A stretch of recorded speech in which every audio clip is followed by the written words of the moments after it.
Welcome everyone to our talk today. It's given by Ardo Ven from UCL, from the Department of Statistical Science.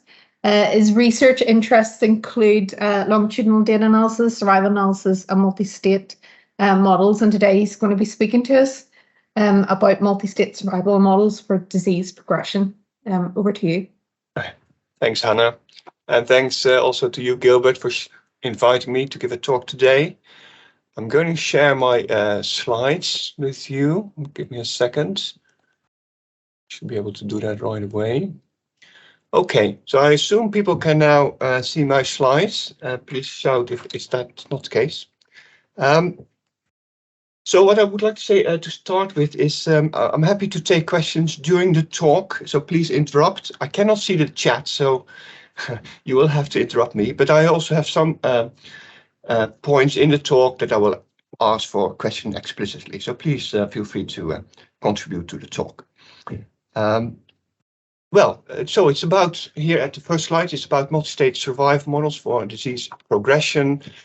I've got four main sections. I will use this talk also to introduce a little bit the overall framework of multi-state survival modeling. So some of you may know this already, but bear with me. I will introduce a notation and give a bit of a general idea so that everybody understands what we are trying to do here. And I've got two examples. Then after that, I've got one example about modeling prostate cancer and another example, which is kind of more work in progress. That is a situation where you have many states. How many states can you actually model within this framework? All right, and then I will end with a conclusion. So that's the plan. So let's get started with that first section as an introduction. So here also kind of an overview of what I want to do. I will start with describing the process of changing states, talk a little bit about the data that we have, that we use, and then the model, and then how we use maximum likelihood inference when we fit the model. So very basically, a multi-state model can be seen as an extension of a standard survival model. And I think you all know this, right? For instance, you have a time of event, which is death. In that case, you can describe that by a two-state model where one is alive and two is death, right? It can also be, of course, one is a disease and two is recovery. It doesn't really matter. If you consider it like this as a two-state model, you can think of extensions of this, right? So for instance, you can say maybe we can go back from 2 to 1. For instance, if you have a disease and you could recover, you can of course get the disease again and then go back and forth. That would be already a two-state model. You can also go a different direction in the sense that you add more states. So this is a quintessential example. It's called the illness-death model, and we have here 3 states. This is often used in medical statistics. So typically 1 would be then the healthy state. State 2 would be a disease state, and state 3 would be death. All right. Also in this case, there could be a transition possible from 2 back to 1, right? It depends on the process that you are investigating. Now, why is this of interest? In many cases, so what you often want to do if you investigate a disease process, for instance, among older people, you want to take into account death as a competing risk. Right? So here in this case, for instance, if the state 2 is dementia, and state 3 is death, right? And you want to investigate risk factors for dementia, you want to take into account death as a competing risk, right? Because if you take out death in a study of dementia, you're likely to make mistakes. Okay, so it's an example of a 3-state model as an extension of survival model. Of course, you can do different things, right? For instance, you can look at the so-called competing risk model. Here we have, again, 3 states, but state 2 and 3 can now be, for instance, 2 different types of, 2 different causes of death. Right, so maybe state 1 is healthy or alive, and state 2 is death by cause 1, and state 3 is death by cause 2. Okay, competing risk model. So these models are used a lot in biostatistics, medical statistics, but of course you can also use these models in different applications. So here are 2 examples that I've worked on in the past. The first, both are about the labor market. So the first is also a 3-state model, but instead of healthy and death, we are looking at whether people are working or not, and we've got an absorbing state, which is here being retired. Right, that's at the top. At the bottom, there are 11 states. Right, so this is a process where we investigate how people move from between jobs, more specifically from the first job to the second job to the third job, etc. And the sixth job, so stage 6, that should actually be the sixth job or further jobs. All right. So if you have a process like this, you can ask yourself, do we need, for instance, the extra states, which are here on the slide, right? 7, 8, 9, and 10, the states of having no job. It turns out that you do need that, right? You want to model what happens if people don't have a job between jobs, because that's quite an essential part of the process. But if you look already at this diagram, you can think about research questions like, for instance, can we describe states 7, 8, 9, 10, 11 for no job using one big state? Or should it be 5 different states, right? So basically the question is then, is having not a job after your second job, is that different from having not a job after your third job? Right. So these are the things that you can investigate with these types of models. Now, this is starting with survival analysis. You can also go to multi-state models from a different area, namely thinking about stochastic processes. And typically here we are talking about continuous time stochastic processes. And many of you may have studied this in the past. Maybe you did a course on stochastic processes, and then you know there's something like a continuous time Markov model. Right? So here we've got a Markov model for 3 states, and it's called a Markov model because of the Markov assumption. The Markov assumption is that only the current state determines the future. So if there may be a history of states, but that history is not taken into account, only the current state predicts the future. These Markov models are described using generator matrices.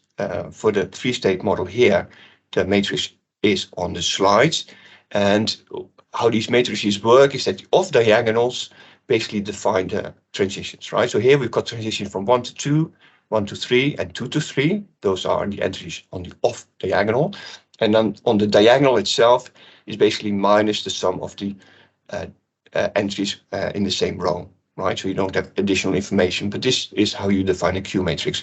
And this Q matrix we will also see later on when we are going to talk about transition probabilities. Okay. Now, in a lot of stuff about Markov models and continuous time stochastic processes, there's a lot of research about long-term behavior of the chain. That is not so important for us right now, because typically applications, at least that I look at, have an absorbing state, right? So for instance, if that is an absorbing state in your multi-state model, you kind of know where the long-time behavior is going, right? That's you know where it ends, basically. So that makes the inference way more simpler than kind of high-level stochastic process theory. We don't really need that.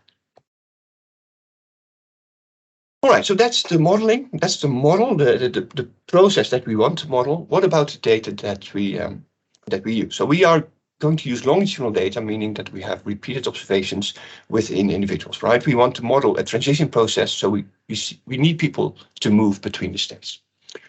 As I said, we are talking about continuous time processes, right? So we also assume that transitions can take place at any time in that continuous scale. Now, it's good to distinguish different types of information that we may have. We may have an exact time of transition into a state, right? That would be called exact time data. So, for instance, death is often observed exactly, right? We know exactly when people die. But in many processes, especially medical statistics, the entry time to a state can be known only within a given interval, right? So I'm here at the 4th bullet point here. That's called interval sensor data. And a standard example would be, for instance, dementia, right? If you follow up people, you see them, let's say, every 2 years.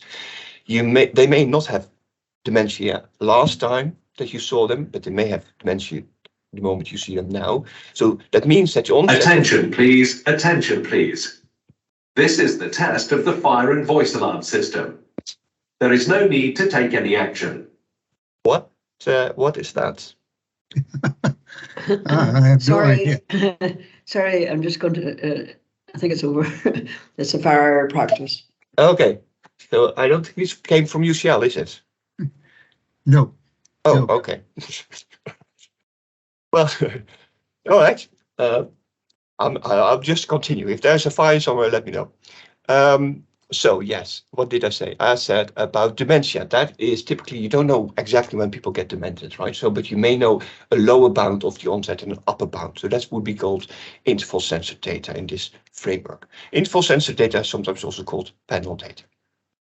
So if you now think about what we want to do is, right, if we want to fit a model, we want to allow for the kind of mixed observation schemes, right? Maybe we have interval sensor data for the health stage and exact times of death. So we should be able to take that into account.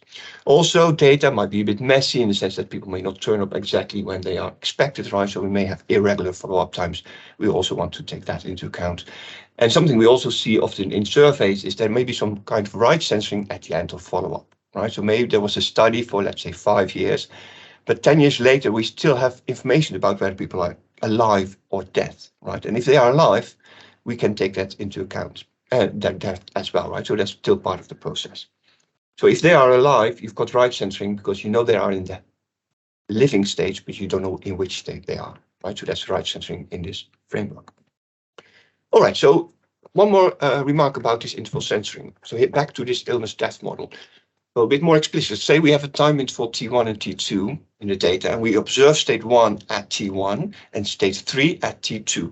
Right? The interval censoring means that we don't know which trajectory underlies this data. Right? The underlying trajectory here can be either 1, 2, 3, or can be 1, 3 directly. Right?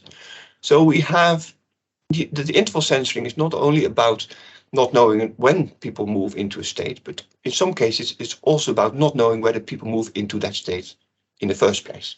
All right. So we've got the interval sensing is kind of an extra layer of uncertainty that we have to deal with. And of course, you can imagine that if you have back and forward transitions between 1 and 2, the interval censoring is really missing a lot, right? People can jump back and forth between 1 and 2 without us seeing that in the data. So the second bullet point here, interval sensor data provides snapshots only, right? If there are more than one possible underlying trajectories or states, we do not know where the process is between observation times, right? So we see the process at observation time, a snapshot of that process, but we don't really know what happens in between. Right, so what do we do when we try to define a model? We are going to define a model for the transition intensities or the transition hazards. So I'm going to use hazards and intensities or rates. Those are all the same thing, right? These are the transition risks, in other words, of basically moving between the states, right? So if we've got 3 transitions, we need 3 hazard models, right? Here, 1, 2, 1, 3, and 2, 3. Now, this whole framework has been described before, right? There's quite a bit of literature on this. I think the seminal paper here for interval censored data and maximum likelihood estimation is by Carl Fleischer and Lawrence, 1985. Chris Jackson has done a lot, also in terms of providing us with software where you can fit some of the models that I'm discussing today. All right, so this has been a while. This has been around for a while. Let's talk a little bit more about the modeling. So we are modeling hazards, right? So they have to be positive. So for instance, we can use a log linear model. And here I've got just an example of different covariates that we can use. For instance, here, of course, we've got an intercept here, which got a t, which is the time scale. So that can be, for instance, h, if you have an h-dependent model. H is changing over time, of course, but of course we know how h is going to change over time. So it's kind of a deterministic time-dependent variable. We can also have things that are fixed, like for instance, gender, right? Don't change over time.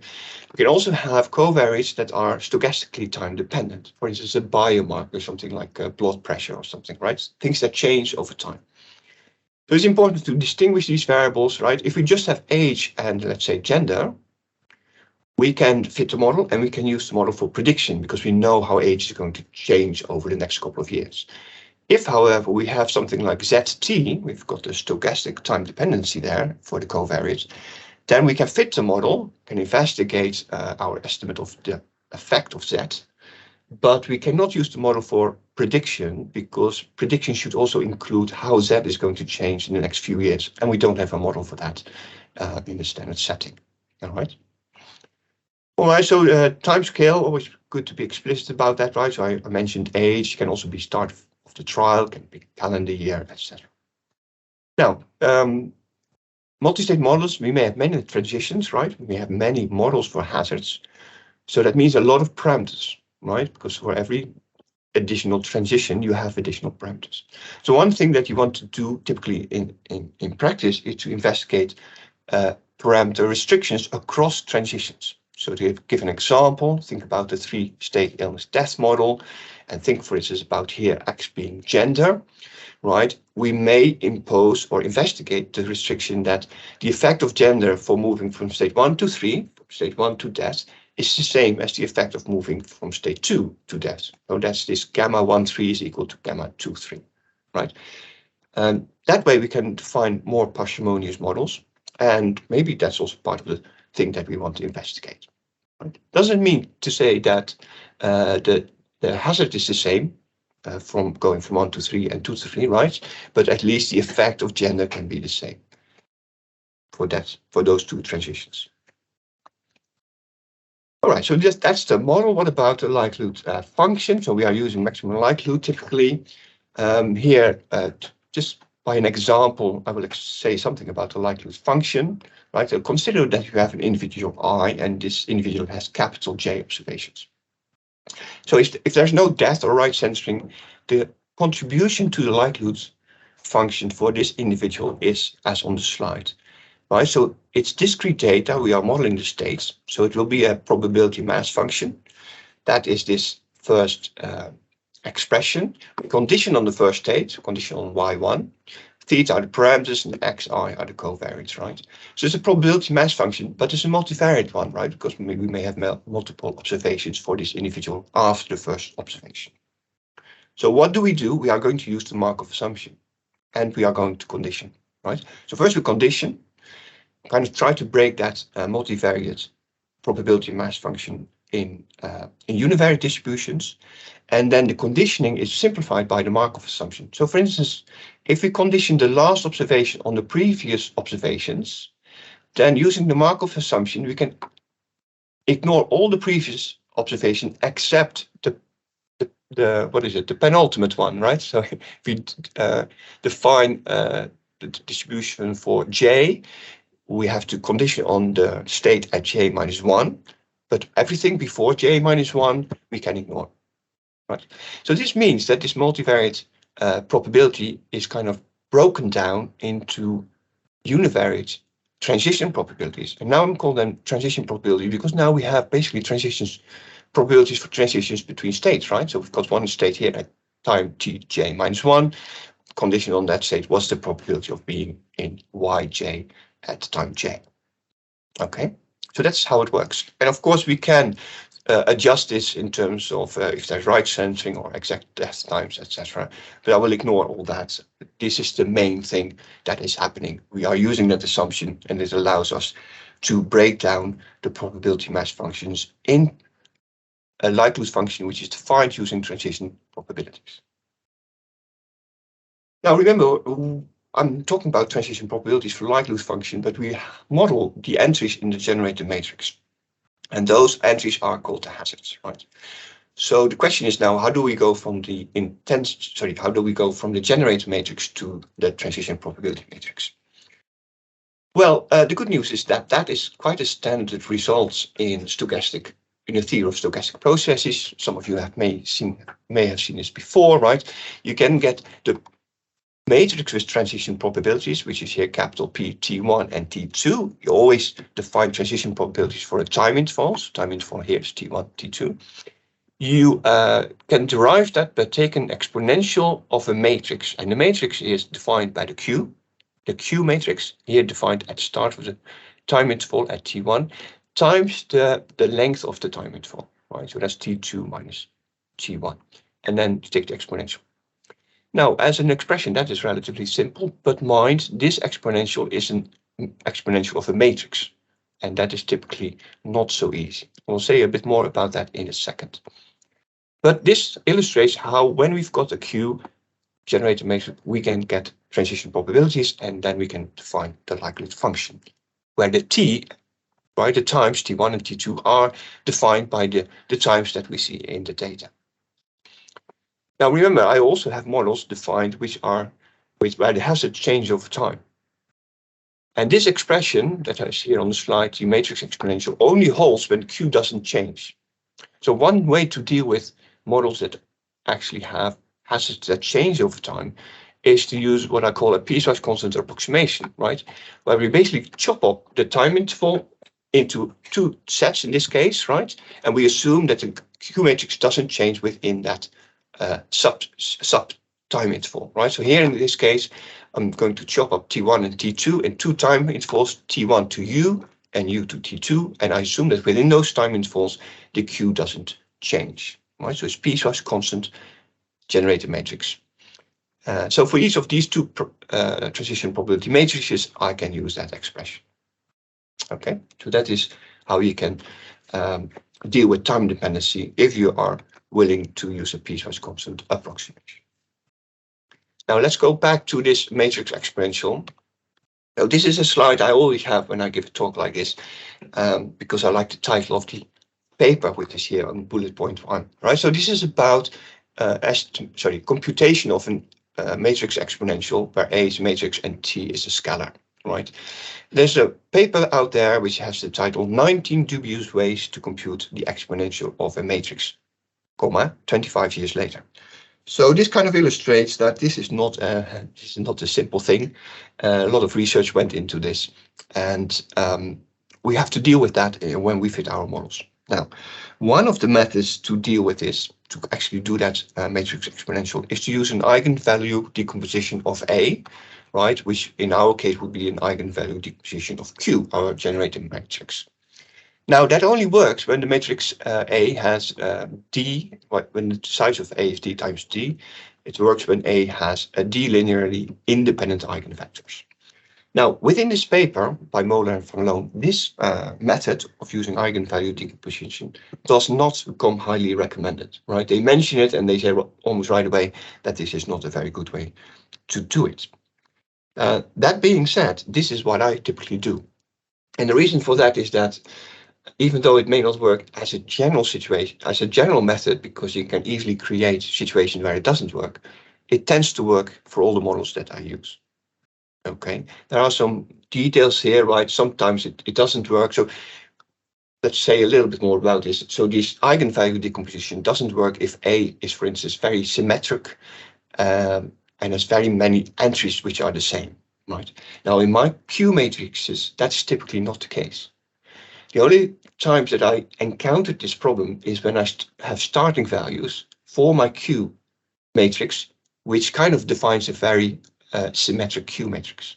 Then I run into this problem that I can't do the eigenvalue decomposition. All right, so why is this eigenvalue decomposition of importance? Well, if I want to estimate my model parameters, I have to maximize the likelihood function, and I can do that in more than one way. One way would be to use a scoring algorithm, and this was already described by Kalfus and Lawless, and you can extend that what they described, taking into account, for instance, exact death times and this piecewise constant approximation that I mentioned. So the problem here is for this algorithm is to derive the first derivative of that transition matrix, and that transition matrix is a very nonlinear function of your model parameters, right? However, if you are able to use an eigenvalue decomposition of your generated matrix, then it's relatively easy to get that first derivative. And with that first derivative, I approximate the second derivative, and then you can use the scoring algorithm. All right, so I've used this in the past and also here in this paper written by Machado and Maga. Alternatively, you can not use the scoring algorithm and use a general purpose optimizer, right? So I've explained to you how you can write down the likelihood function. You can just write that up, implement that in R and use a general purpose optimizer like Optim, or nowadays I often use UC-min-F, right? The advantage is that you only have to program the likelihood function correctly, and then you let the general purpose optimizer do the hard work, right? May take a while, but it's relatively easy to implement. All right, as a summary so far is this introduction, right? So I hope this kind of shows that the multi-state modeling has a wide range of applications, right?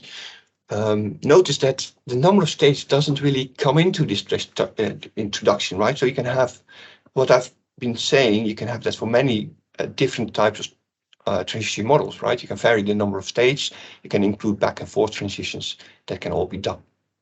Also, it's quite flexible in terms of what you have in the data. So for some of the models that I'm discussing, there's an R package available. So this is the package written by Chris Jackson, MSM in R. Very fast, it uses C++ to do some of the fitting.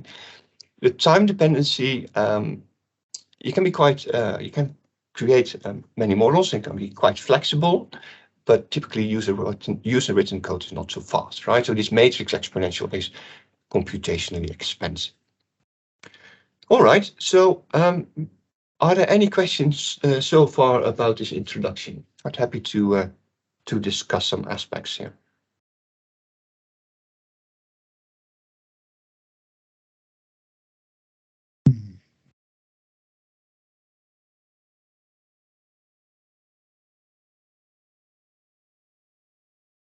Okay, I don't hear anything. Assuming that you're still there and not engulfed in the fire, I'm going to move on with my example, all right? So, but please feel free to jump in if you have a question. Happy to discuss any queries. Okay, so remember, I have two examples. One example is an application with respect to prostate cancer. Now, we have published on this. Here, the paper it was published in Stats and Mat last year. It's written by first author Rick Bath, and this is joint work with Rick and Nora here at UCR. But we are still working on this because we are extending this this model. But the model that I'm going to discuss now, you can also you can also read about that in this paper in Stats and Mat. Okay, so what's the situation? We have relatively simple model, 4-state model, progressive, right? Can only go forwards. And we are interested in this process of prostate cancer. I'm going to stress we are interested in the natural history here. So state 1 is there's no cancer. State 2, there is a cancer. It's detectable, but it doesn't have symptoms yet. Stage 3 is where you have clinical symptoms. So this is typically when men go to the doctor with complaints. All right. Stage 4 is death. Remember, this is prostate cancer, so it's typically concerns older men. So we want to take death into account as a competing risk. Now I say here natural history. So we want to know how does this process develops, this transition process develops if there's no intervention. So that's also on this slide, right? The aim here, the bullet point, we want to model the natural history. And of course, also investigate risk factors, right? How does age work, right? Are there other factors that are associated with moving between the states? So one of the things that we want to understand is so-called overdiagnosis, right? So this is defined in a very specific way. Overdiagnosis is defined as the detection of cancers that would not have become clinical in absence of an intervention, right? So overdiagnosis doesn't mean that the diagnosis is wrong. It just means that there is a prostate cancer diagnosed, right? But this prostate cancer that is not going to lead to clinical problems, right? It's not going to move into stage 3. So part of this is also that we want to estimate the time spent in stage 2, right? Stage 2 is that men have a detectable form of cancer, but no problems yet. And the whole thing about this research is that at the end, we want to define an optimal design for screening, right? So the idea is that if men reach a certain age, are we going to ask them to be screened for prostate cancer? And if so, if we do that, maybe given certain risk factors, how often do we want to see them? Do we want to see them every 2 years, every 3 years, right? And that has something to do with time spent in stage 2. Okay, so that's the aim. Now, what about the modeling and the data? There's a bit of a catch here, and that's here in a bullet point. So we have data from 2 groups, from a screen group and from a control group during the study time, right? Now for the screen group, what we have is we have interval sensor data for stage 1 and 2. So by screen group, I mean people, men who are screened, right? So if they are in stage 2, they are typically allocated to stage 2. So that's why we have this interval sensor interval sensor data for stage 1 and 2. For this group, you also have death time, so we've got exact time data for stage 4. However, once someone is actually seen in stage 2, right, someone from the screen group, we don't use the data after that, right? Because we want to investigate the natural history. And of course, if people are seen in state 2, there will be an intervention. So whatever happens afterwards will not give us information about the process that we are interested in. Okay. We also have control. So these are men who are not screened. For these men, we have data when they enter state 3, right? When they come to hospital or to their GP with a complaint which turns out to be related to prostate cancer, or when they die, right? Stage 4. So that means that we do not have direct information about going from state 2 to state 3, right? I hope you see that. We don't have that in the data, at least not explicitly. However, if you understand the interval censoring, I think you will understand the main idea why we still can fit the model, right? And so that's here on the slide. So the main idea is we know how long individuals stay in state 1 before moving to state 2. We got that information from the screening group. We also know how long it takes for individuals to move from state 1 to state 3. Got that from the control group. And then basically time spent in state 2 is the difference, right? So we do have indirect information of moving from 2 to 3 because we've got information of moving from 1 to 2 and 1 to 3. Now, there are a couple of things that kind of make it a bit hard to estimate that, right? We've got, of course, the continuity risk of stage 4. We've got the interval censoring for state 2. We also have some measurement error, which we deal with by misclassification, which means that we also have an unknown state for controls at the start of the study, right? So we don't know whether they are actually in state 1 at the start of the study or in state 2, which induces left truncation, right? So there are a couple of things here which make it more complex, but the main idea still holds. The main idea is that we do have indirect information. It's just that we have some extra layers of uncertainty about the process due to other factors.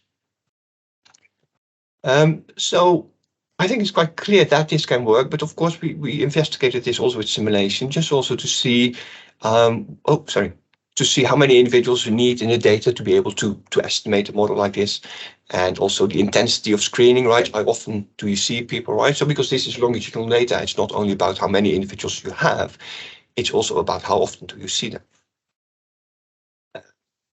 etc. Okay. Oh, sorry. I'm losing myself a little bit. So this is what I just discussed. Next slide is this one. Yes, so once we got a fitted model, then we can do all kinds of inference about whatever we would like to investigate. So that's here at the top. So we use, for instance, microsimulation. So given a fitted model, we can simulate individual trajectories, given certain background characteristics, for instance, the age or whatever we have in our model. And then we kind of can push these individuals through the process and investigate their trajectories. So for instance, if you do that, it's relatively easy to derive time spent in state 2, right? Because you simulated the trajectories for, say, a lot of people, say 1,000 or 10,000 men, and you just take a look at how long they spent in state 2.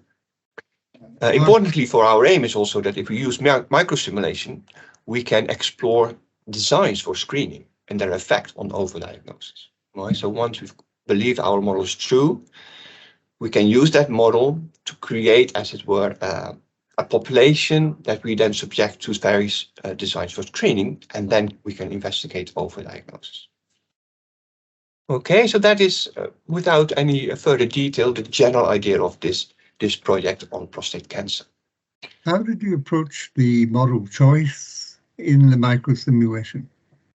Okay, so the question, the model choice in the microsimulation. So the model choice is not really part of the microsimulation. The microsimulation is basically conditioned on the model that we think is the best one.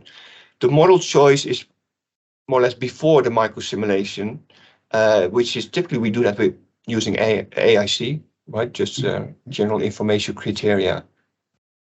Yes, and what model did we pick to simulate? Oh, right. Yeah, so that's, thank you for that, Joe, but that's one of the things that I did not discuss now, right?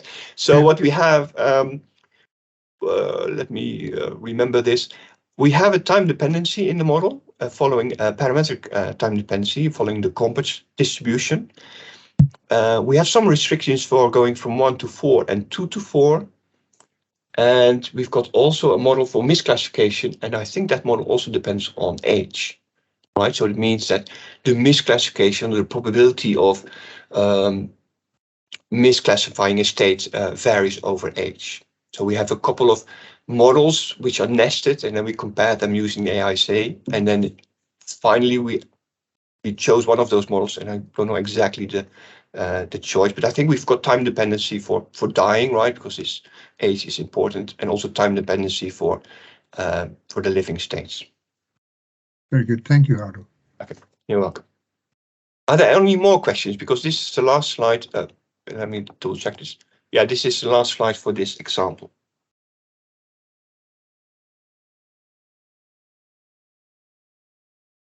I have a question. Yes, please. And so you assume that state 1 to 2 is interval censored. Is it also not the case that state 1 to 3 could also be interval censored?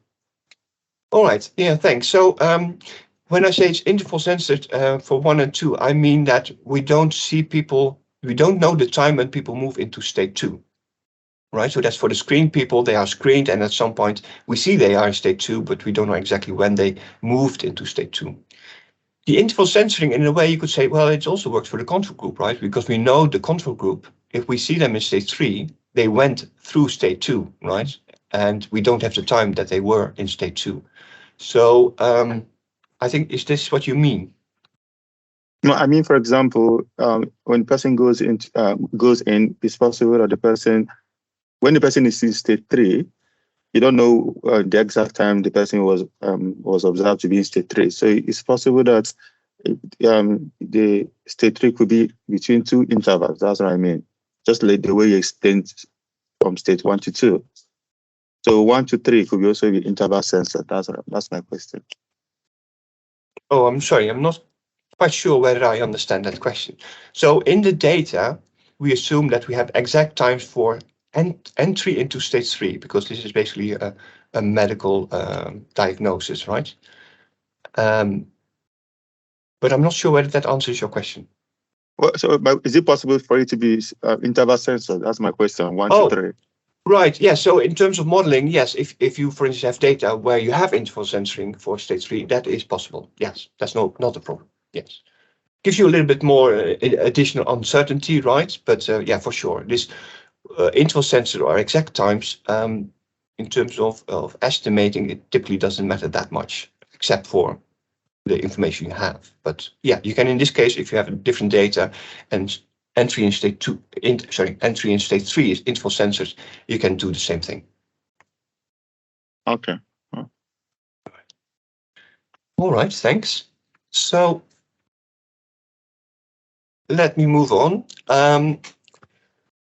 So this is the second example, and this is the kind of work in progress. And this comes from my curiosity in terms of how many states can I actually deal with? How far can we go with respect to the number of states?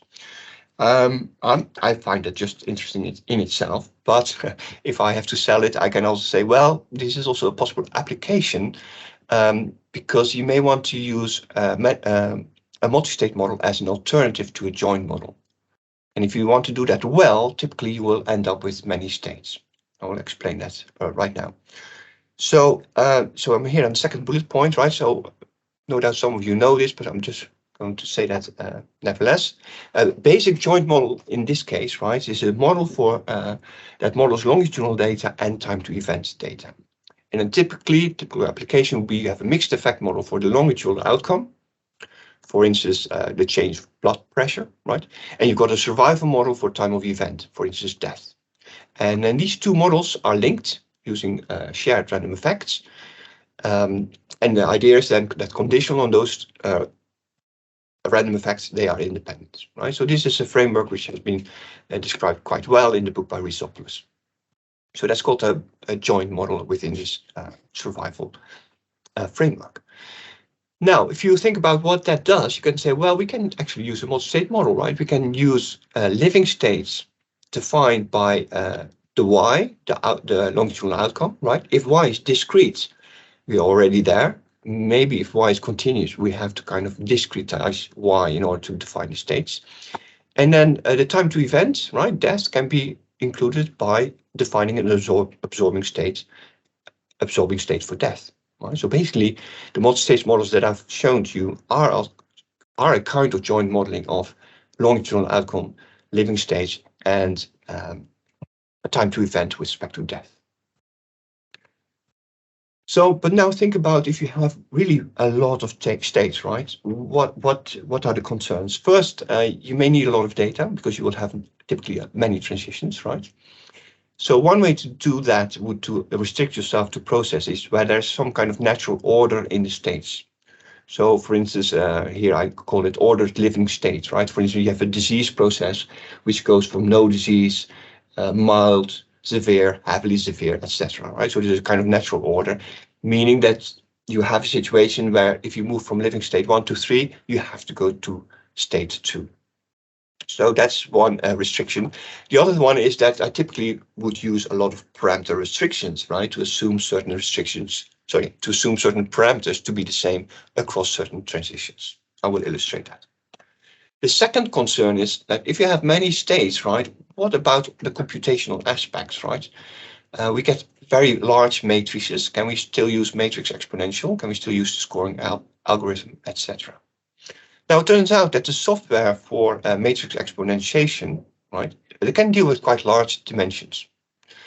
So that's pretty good, but I do notice that the eigenvalue decomposition typically leads to, doesn't work for big matrices if you define them for parsimonious models, right? If that doesn't work, I've got a problem with the scoring algorithm, right? Because I need that eigenvalue decomposition for my standard implementation of the scoring algorithm.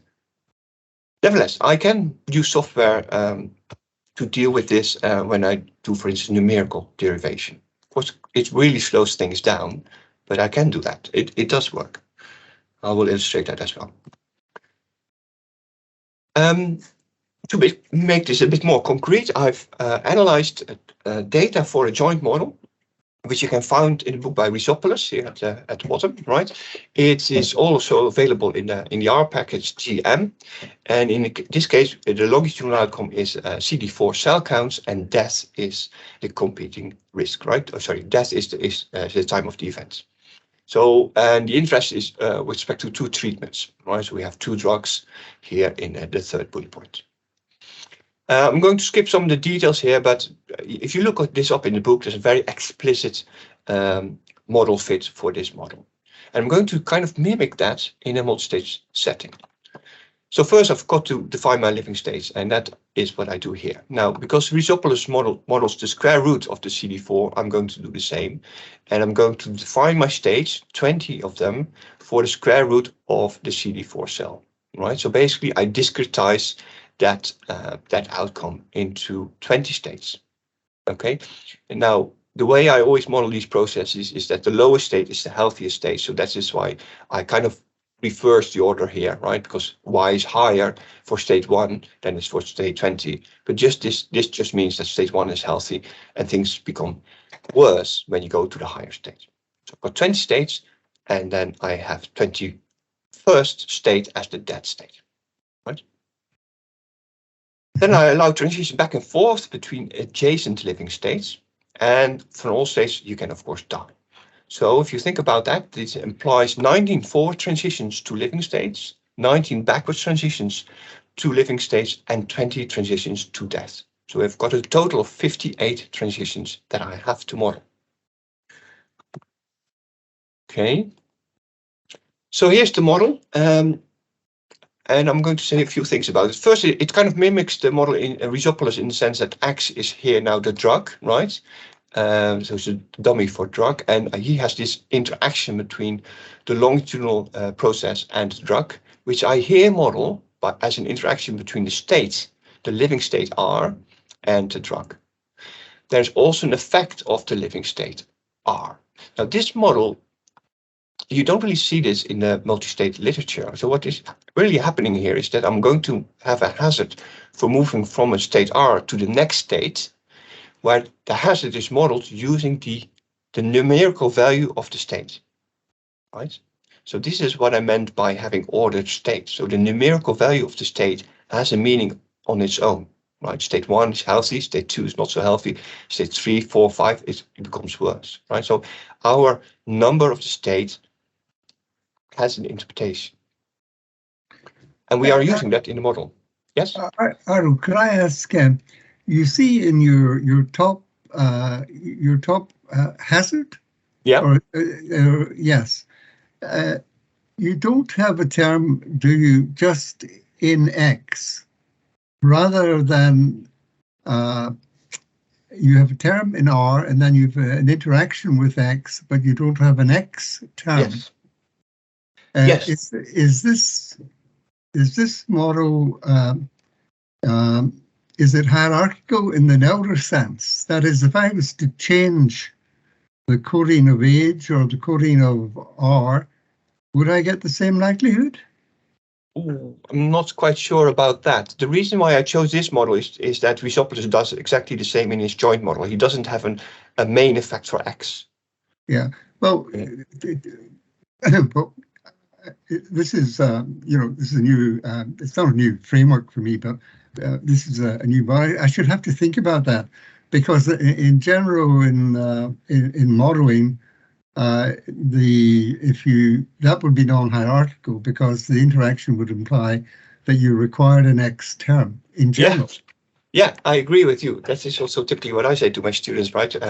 Don't leave the main effect in. But yeah, that's not what I do here, because I want to do what Rhizopoulos does, but then kind of within this new framework. Okay. Yeah. Okay. But, yeah. Thanks for that remark. All right. So this is forward from R to R plus. I have a similar model from backwards from R plus back to R. Right. As you can see, a similar model, and of course a model for death. Right. In this model for death, this is your joint model, because in the model for death, I've got my numerical value for the living state as a predictor. Right. So if R is 20, of R is 1, I've got a linear effect of the value of the living state. And then I've got a baseline hazard, which I use where I use a piecewise constant exponential model, just because Rhizopoulos does it as well, right? Okay, so this is a fixed effect model, and when you fit this, you will see a similar effect of the drug as in the joint model. There are some aspects there that I will skip now, but you in terms of inference, you do the same thing, right? Or you have the same aim and you can address the same questions. When you see this model, you think, oh, maybe we can extend that, right? So this is one thing that I did. I will explain it now. What I'm going to do next is I'm going to use fit a spline for my numerical value of state. Right? So here I've got a spline now, which models the R, which is the living state. I do that for forward and I do that for backward in the same way. Right.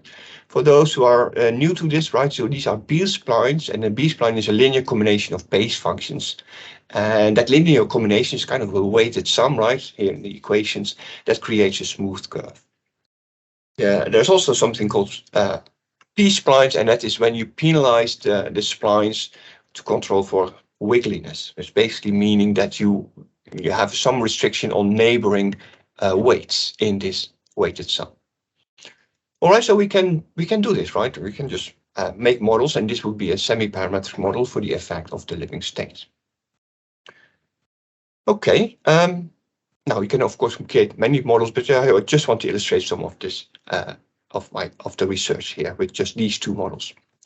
So fitting some of these models, and K, capital K, is the number of base functions. Sorry, allow me to go back. So capital K is this weighted sum, right? I've got K is the number of base functions. Here denoted by B. So, well, look at the AIC, right? That first model, it doesn't have any splines, right? It has an AIC, fixed number of parameters, and then I'm going to look at B splines, right? So I'm fitting B splines, but I don't have any penalization. So, for instance, I can have K is 10, right? But I can also have more B splines. Typically, your -2 times likelihood will go down. I've got more parameters, right? But your AIC, where you penalize for the number of parameters, doesn't necessarily have to go down. And in this case, it goes up.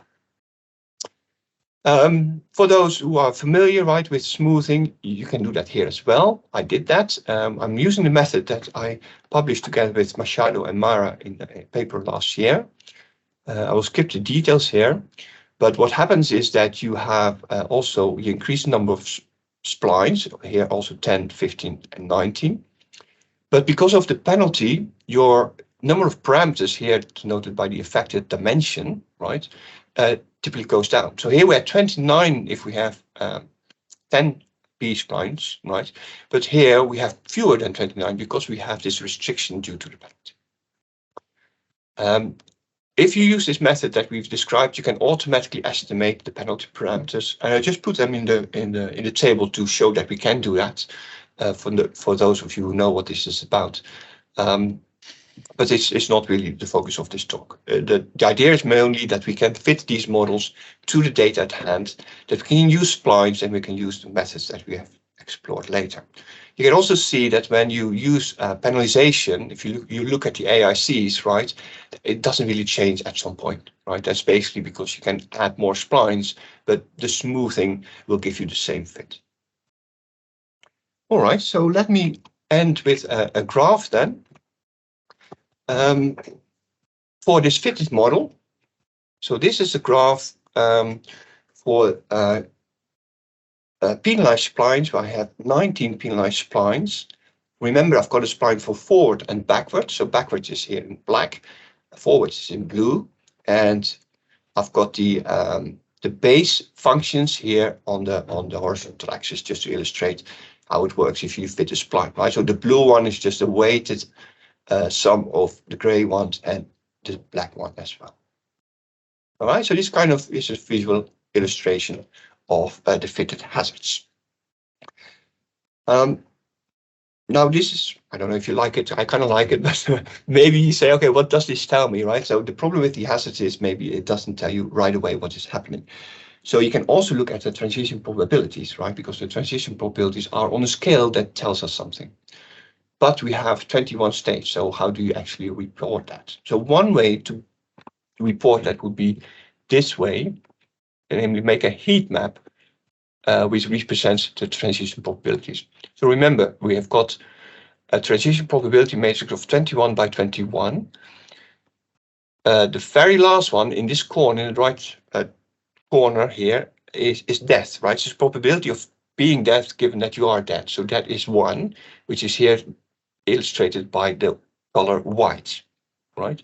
21 is the death state, and you see that, of course, the likelihood of ending up in the death state, you have to look at the very last column, is going towards 1 when the living stage increase, right?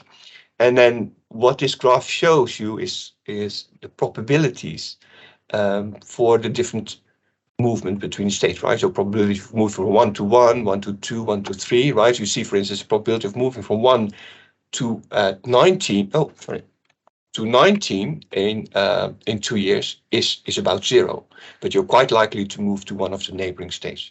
So that's why the diagonal dominates this, because this is a movement within 2 years, right? You're likely to move within 2 years, but you're not likely to move many states. You're not likely to jump through many living states within those 2 years. Okay. Okay, I'm looking at the time. It's just 5 minutes. So I'm going to skip one extra slide where I say a few more things about a bigger model. I'm also looking for this for models where I have even more states, namely 101 states, and things become a little bit more complicated. But I don't want to run out of time. So I'm going to jump to my last slide here, which is the conclusion. And then I'm happy to take a few more questions. So I hope this talk kind of illustrated that the multi-state modeling is a flexible tool for longitudinal data analysis, right? Especially if you have got death as a competing risk, right? Which you typically have if you study diseases in the older population or diseases which have a high risk of death, right? You really want to take that into account. And multi-state modeling is one way to do that and can be an alternative to a joint model. Remember, in a joint model, you always have these random effects, right? We don't need random effects in the multi-state model. That's one advantage. Also, the interpretation of a joint model is not so straightforward, right? So in a joint model, you model the Y, you have a model for the longitudinal outcome.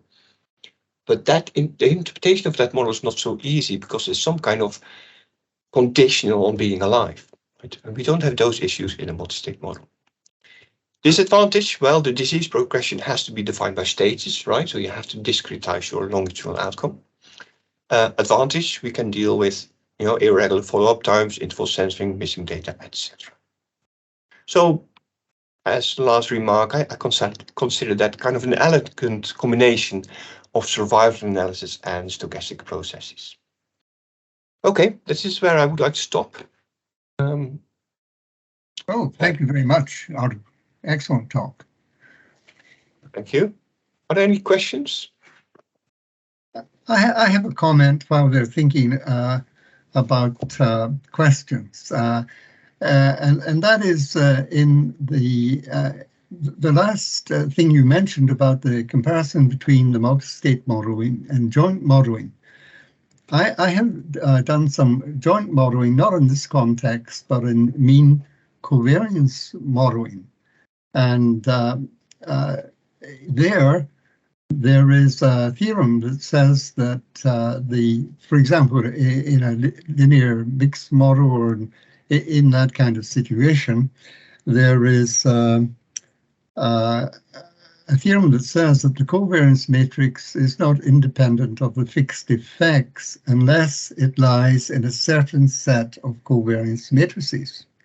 So there's a strong rationale for trying to get the covariance right, i.e. trying to get the joint model correct in some sense.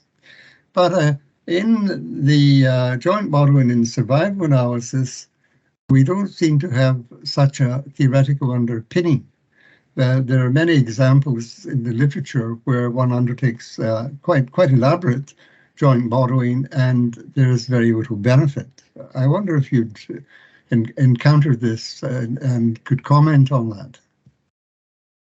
Oh, I don't think I've got the knowledge to answer that, to comment on that. I know there are issues there in terms of using the random effects and the fact that you have to interpret things marginally.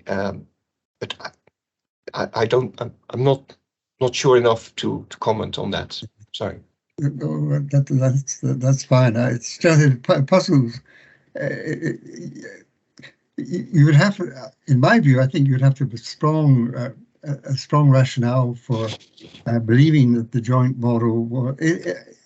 Maybe that's too strong. It's really a suck it and see situation when you embark on a joint model in survival. Yeah. I agree with that. Yes. There's Toby. There's a question. Thanks, Ardo, for a very nice, for me, an introduction talk. I just wanted to ask a fairly simple question for you. If death is a competing risk in a three-state model where you're alive, diseased, or dead, and the disease is unrelated to the cause of death, can you simply use survival analysis for the hazard for disease with censoring used for death, given that death is unrelated to the disease? I think that's perfectly fine. Yes, if that is the case, right? So yes. So if the two processes are independent, you don't have to take death into your model. Yeah. But the nice thing is, of course, that you can investigate that both also in the joint model, but also in the multi-state model, because you can, for instance, look whether the hazards from moving from state 1 to state 3 and moving from state 2 to state 3, whether they are the same. And if they are the same, you can kind of leave it out.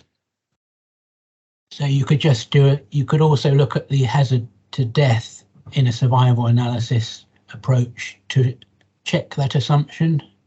I think so. Yes, I think so. Although I think when you look at the hazard of death, you will have to look at that hazard within that three-state model. Yeah, thank you very much. Okay, thanks, Toby. Ardo, I was just going to point out there's a couple of comments as well in the chat there if you haven't seen them. Don't know how we're doing for time, but just to let you know. Yeah, I didn't see that.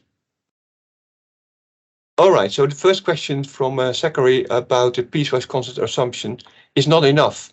All right, so the piecewise constant approximation, yeah, that can be a problem, especially if you have data where you have long follow-up times, right? Because typically we fit the model in the likelihood function, assuming we use piecewise constant approximation defined by the data. And if there are intervals which are too long, we have to adapt that. So you can do that. So we have that flexibility to improve that approximation. Now you say if it's not enough, you would be better served in an inhomogeneous model. Now, if we use a piecewise constant approximation, we can deal with inhomogeneous models, right? But we do it in a kind of step way. We do it piecewise constantly. And you may not like that, but the alternative to actually tackle it as a inhomogeneous model is quite difficult. There's a publication by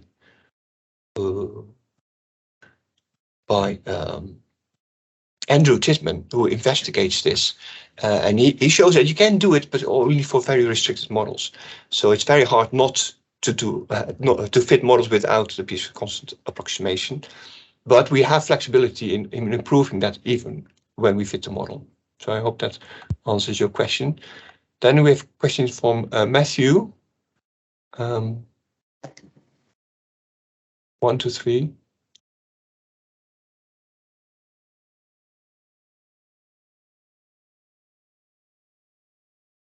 Okay, so I read that as being in agreement with what I said. Oh, but it's about its interval sense 1, 2, 3.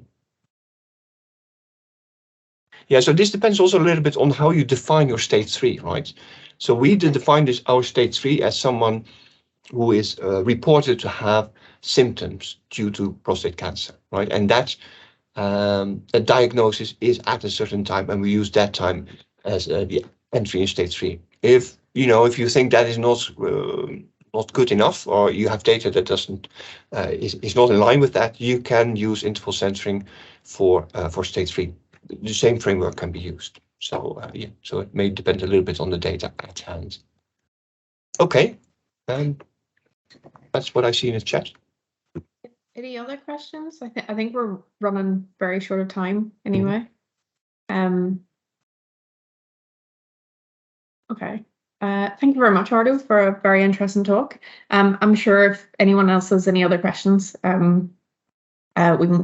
if we don't have your email address or they don't have your email address, we can give it out to them. Okay. Yeah, but you can. I'm happy if people have questions and want to contact me later. You can just Google my name and I will come up somewhere. So it's at UCL. Very good. That was a very good talk, Ardo. Thank you very much for coming. Okay, you're welcome. And thanks for the invite.